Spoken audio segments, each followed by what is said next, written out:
तर्जुमान नून league Maryam Aurangzeb ने बिलावल भुट्टो जरदारी की press conference पर रद्द अमल देते हुए कहा कि बिलावल भुट्टो का हुकूमत बनाने में नून लीग की मदद करने से मुतल्लिक बयान खुश आइंद है।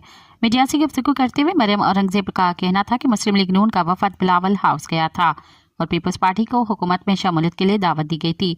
जिम्मेदार जमायतों को इसी तरह जिम्मेदारी अदा करनी चाहिए। पीपल्स पार्टी के फैसले पर पार्टी इजलास में बात होगी। लीगी रहनुमा का कहना था कि नून लीग वजीर आजम के उम्मीदवार नवाज शरीफ हैं, जबकि वजीर आला पंजाब कौन होगा इसका फैसला पार्टी करेगी। ख्याल रहे कि सेंट्रल एग्जीक्यूटिव कमेटी के इजलास के बाद इस्लामाबाद में प्रेस कॉन्फ्रेंस करते हुए बिलावल भुट्टो ने कहा कि पीपल्स पार्टी का असूली फैसला है कि हमने पाकिस्तान का साथ देना चाहिए। मैं वजीर आजम का उम्मीदवार नहीं हूँ। पीटीआई ने फैसला किया है कि वो पीपल्स पार्टी के साथ बात नहीं करेगी। मज़ीद ख़बरन ऐं तफ़सीलात लाइ विज़िट कयो असांजी वेबसाइट www.awamiNewsHD.com ऐं ॾिसंदा रहो अवामी न्यूज़ HD।